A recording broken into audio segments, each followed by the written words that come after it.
Pela imaginação nos transformamos. Quantas vezes ouvimos alguém dizer: "Oh, é apenas a sua imaginação?" Apenas a sua imaginação. A imaginação do homem é o próprio homem. Nenhum homem tem pouca imaginação, mas poucos homens disciplinaram sua imaginação. A imaginação é indestrutível. Nisso reside o horror do seu uso indevido. Diariamente, passamos por um estranho na rua e o observamos murmurando para si mesmo, tendo uma briga imaginária com alguém não presente. Ele está discutindo com veemência, com medo ou com ódio, não percebendo que está colocando em movimento, por sua imaginação, um evento desagradável que ele logo descobrirá. O mundo, como a imaginação o vê, é o mundo real. Não são fatos, mas invenções da imaginação que moldam nossas vidas diárias. É a pessoa com a mente exata e literal que vive em um mundo fictício. Somente a imaginação pode restaurar o Éden de onde a experiência nos expulsou. A imaginação é o sentido pelo qual percebemos o além, o poder pelo qual transformamos o ver em ser. Cada estágio do progresso do homem é feito pelo exercício da imaginação. É somente porque os homens não imaginam perfeitamente e acreditam que seus resultados às vezes são incertos, quando eles podem estar sempre perfeitamente certos. A imaginação determinada é o início de toda operação bem-sucedida. A imaginação, sozinha, é o meio de cumprir a intenção. O homem que, à sua vontade, pode invocar qualquer imagem que lhe agrada é em virtude do poder de sua imaginação, o menos sujeito ao capricho. O solitário ou cativo pode, por intensidade de imaginação e sentimento, afetar miríades para que ele possa agir por meio de muitos homens e falar através de muitas vozes. Nós nunca devemos ter certeza. Escreveu William Butler Yeats em seu livro Ideias do Bem e do Mal, que não era uma mulher que pisava na prensa de vinho que começou essa sutil mudança na mente dos homens, ou que a paixão não começou na mente de algum pastor, iluminando seus olhos por um momento antes de percorrer seu caminho. Deixe-me contar-lhe a história de uma amiga minha muito querida, na época, figurinista do Music Hall em Nova York. Ela me contou um dia a dificuldade em trabalhar com um dos produtores que invariavelmente criticava e rejeitava seu melhor trabalho injustamente, que ele era frequentemente grosseiro e parecia deliberadamente injusto com ela. Ao ouvir a história, lembrei-a, como eu estou lembrando, que os homens só podem nos ecoar o que nós lhes sussurrarmos em segredo. Eu tinha certeza que ela brigava silenciosamente com o produtor, não fisicamente, mas em momentos calmos para si mesma. Ela confessou que fez exatamente isso todas as manhãs enquanto caminhava para o trabalho.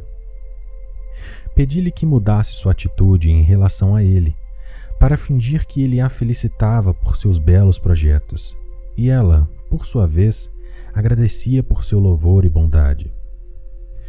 Essa jovem designer tomou meu conselho, e ao caminhar até o teatro, imaginou uma relação perfeita do produtor louvando seu trabalho, e ela, por sua vez, respondia com gratidão pela apreciação dele.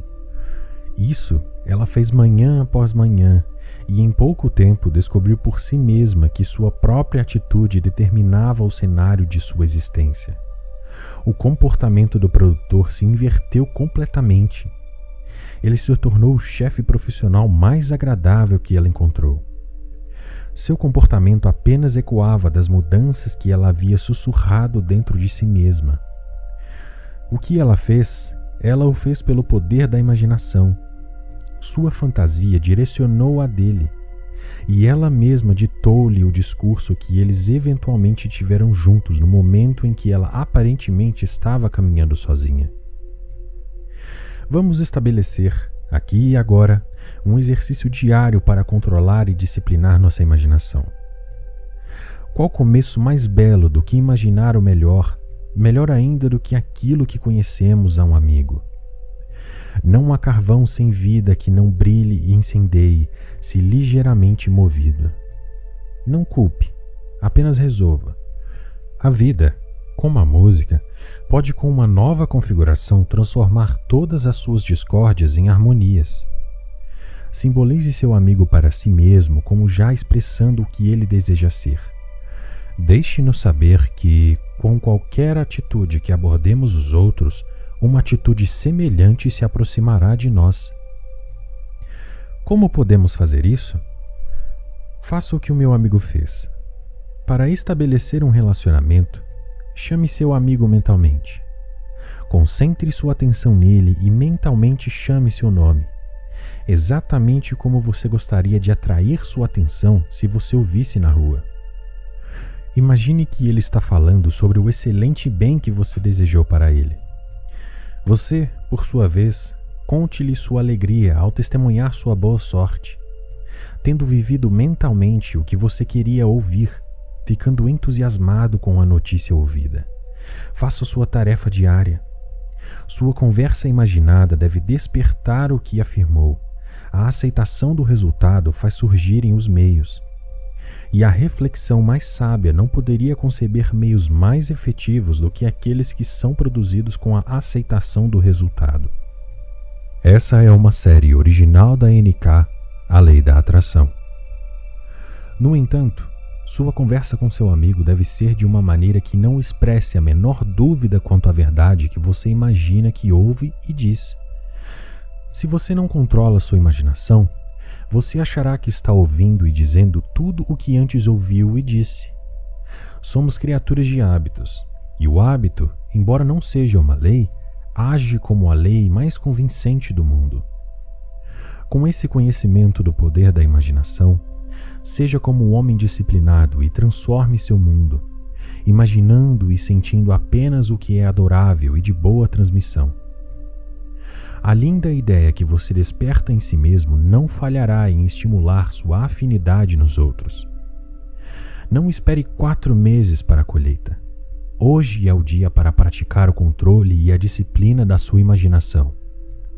O homem é limitado apenas pela falta de atenção e pela pobreza da imaginação. O grande segredo é uma imaginação controlada e de uma atenção bem sustentada, firme e repetidamente focada no objeto a ser realizado.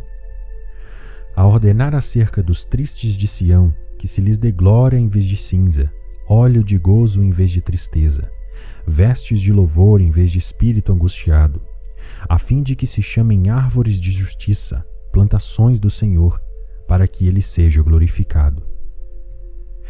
Agora é a hora de controlar nossa imaginação e atenção. Por controle, não me refiro à moderação pelo poder da vontade, mas sim pelo cultivo através do amor e compaixão. Com tanto do mundo em discórdia, não podemos enfatizar com demasiada força o poder do amor imaginativo. Como o mundo é, assim é um indivíduo. Deve ser moldado para como o indivíduo é, assim é o mundo. E espero poder apresentar a cada um de vocês o verdadeiro significado das palavras de Zacarias. E nenhum de vós pense mal no seu coração contra o seu próximo.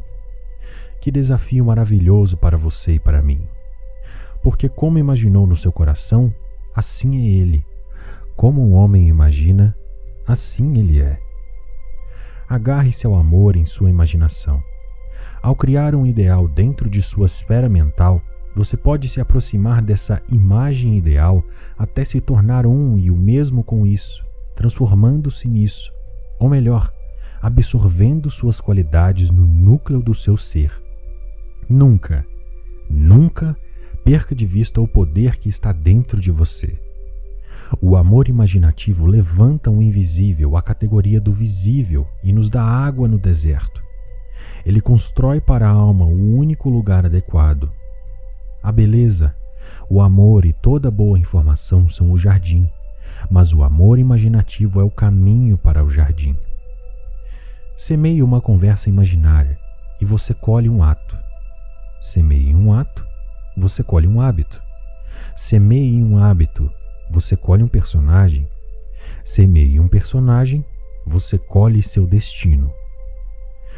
Pela imaginação, todos estamos colhendo nossos destinos, quer sejam bons, ruins ou indiferentes.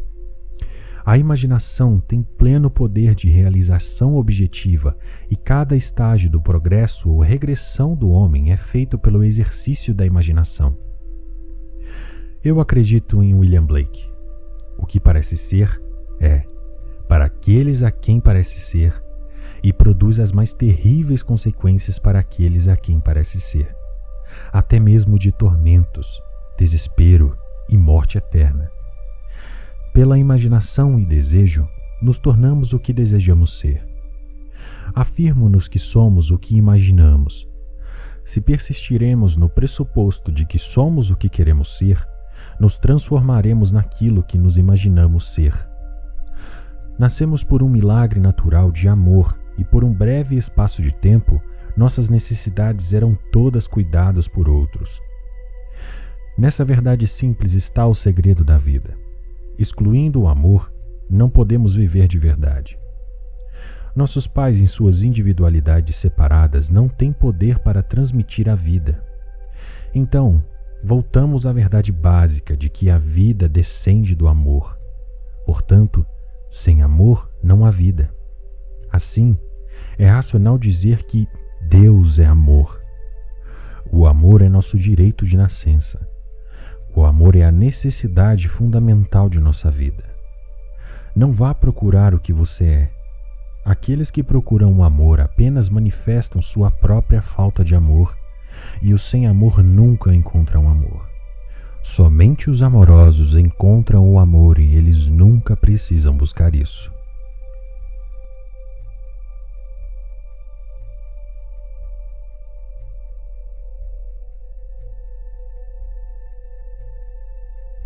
A Lei da Assunção. O grande místico William Blake escreveu quase 200 anos atrás: o que parece ser é, para aqueles para quem parece ser, e produz as mais terríveis consequências para aqueles para quem parece ser. Agora, primeiramente, essa pérola mística parece um pouco complicada, ou no mínimo um jogo de palavras, mas não é nada do tipo. Ouça isso cuidadosamente. O que parece ser é, para aqueles a quem parece ser. Isso é certamente claro o suficiente. É uma verdade simples sobre a lei da Assunção e um aviso das consequências do seu mau uso. O autor da Epístola aos Romanos declarou no capítulo 14: eu sei, e estou certo no Senhor Jesus, que nenhuma coisa é de si mesma imunda, a não ser para aquele que a tem por imunda. Para esse é imunda. Nós vemos por isso que não é conhecimento superior, mas pura cegueira que enxerga na grandeza do homem um pouco de insignificância, com a qual por coincidência a pessoa é familiar, porque o que parece ser é aquele para quem ela parece ser. Experimentos recentemente conduzidos em 2 das nossas universidades líderes revelaram essa verdade sobre as leis da Assunção. Eles afirmaram em suas publicações aos jornais que depois de 2.000 experimentos chegaram à conclusão que o que você vê quando olha para algo depende não tanto no que está lá, quanto da suposição que você faz quando olha. O que você acredita ser o mundo físico real é na verdade apenas um suposto mundo. Em outras palavras, você não definiria o seu marido do jeito que a sua mãe definiria. Ainda assim, vocês estão ambas definindo a mesma pessoa. O seu relacionamento particular com uma coisa influencia seus sentimentos com respeito àquela coisa e faz você ver nisso um elemento que não está lá. Se o seu sentimento na questão for um elemento de ego, ele pode ser expulso. Se for uma distinção permanente no estado considerado, ele não pode ser expulso. A coisa a se fazer é tentar. Se você pode mudar sua opinião sobre alguém, então o que você agora acredita sobre ele não pode ser absolutamente verdadeiro, mas apenas relativamente verdadeiro. Os homens acreditam na realidade do mundo externo porque eles não sabem focar e condensar seus poderes para penetrar a sua fina casca. Bastante estranho é que não é difícil penetrar nessa visão dos sentidos. Para remover esse véu dos sentidos, não aplicamos grande esforço. O mundo objetivo desaparece assim que desviamos nossa atenção dele. Nós apenas temos que concentrar no estado desejado para vê-lo mentalmente. Mas para lhe dar realidade, para que ele se torne um fato objetivo, nós devemos focar nossa atenção no estado desejado até que ele tenha toda a vivacidade sensorial e sentimento de realidade. Quando, através de atenção concentrada, nosso desejo parece possuir a distinção e sentimento de realidade, quando a forma de pensamento é tão vívida quanto a forma da natureza, nós damos a ele o direito de se tornar um fato visível nas nossas vidas. Cada um deve encontrar os meios mais adequados à sua natureza para controlar sua atenção e concentrá-la no estado desejado. Na minha opinião, o melhor estado é o de meditação. Um estado relaxado, semelhante ao sono, mas um estado em que eu ainda estou conscientemente em controle da minha imaginação e capaz de fixar minha atenção em um objeto mental.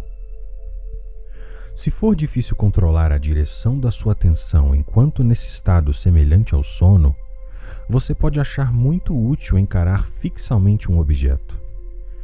Não olhe para a sua superfície, mas ao invés, dentro e além de qualquer objeto plano como uma parede, um tapete ou qualquer objeto que possua profundidade.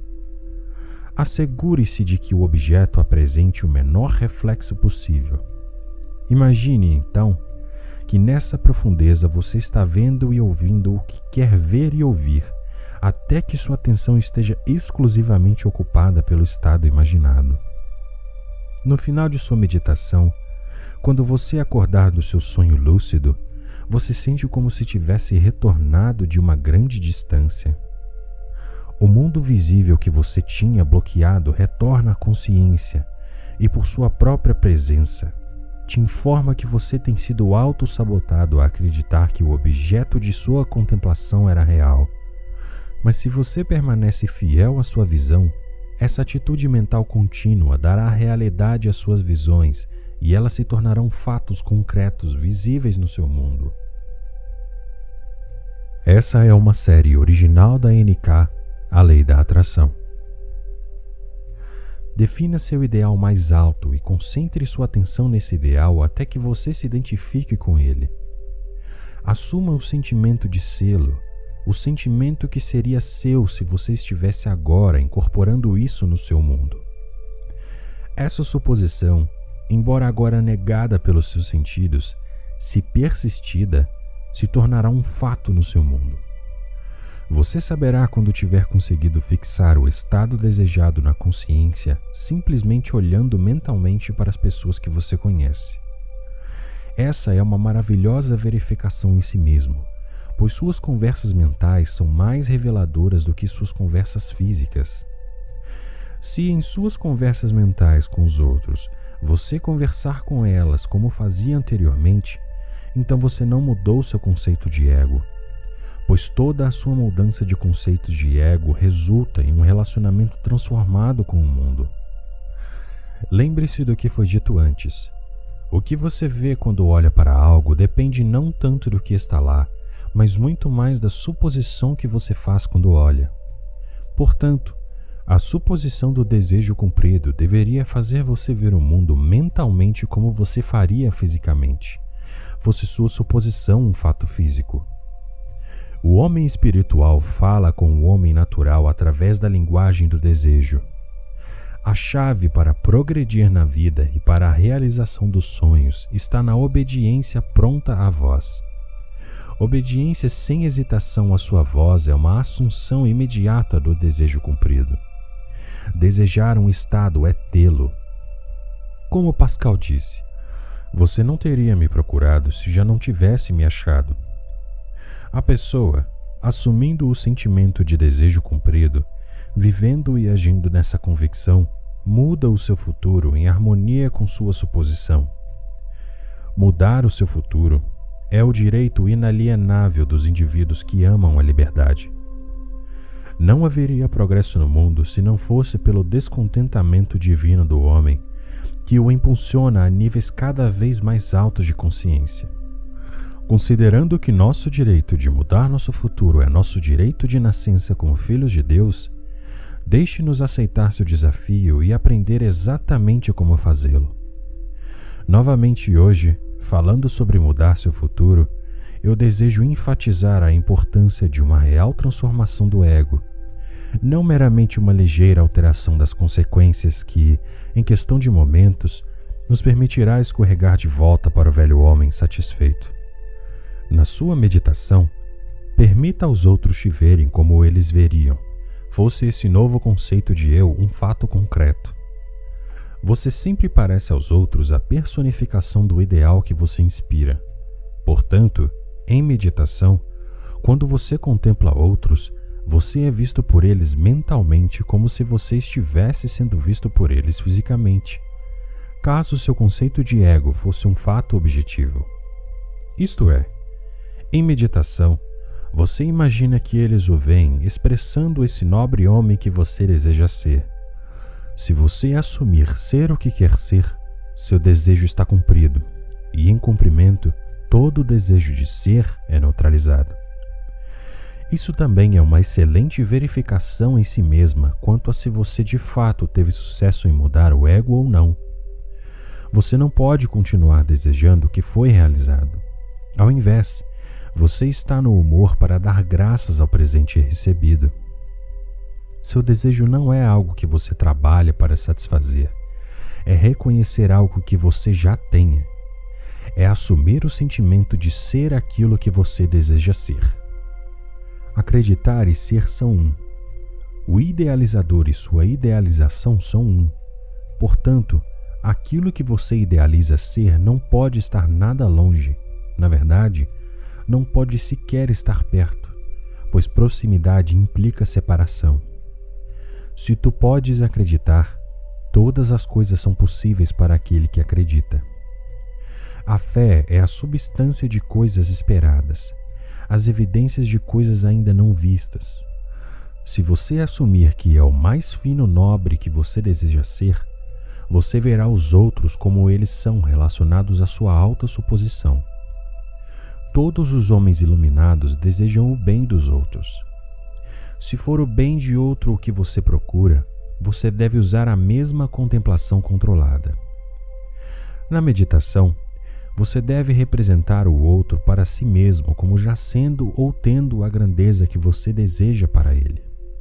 Assim como para si mesmo, seu desejo por outrem deve ser intenso. É através do desejo que você se eleva sobre o seu âmbito presente e a estrada de anseios por realização é diminuída, já que experimenta em imaginação tudo o que você experimentaria em carne. Seja você ou seu amigo a personificação do desejo que você tem por si ou por ele. A experiência me ensinou que essa é a maneira perfeita de atingir meus grandes objetivos para os outros, assim como comigo mesmo. Entretanto, minhas próprias falhas me condenariam se eu insinuasse ter dominado completamente o controle da minha atenção. Eu posso, contudo, com o professor ancião dizer: mas uma coisa eu faço, esquecendo-me das coisas que ficam para trás e avançando para as que estão adiante, prossigo em direção ao alvo pelo prêmio.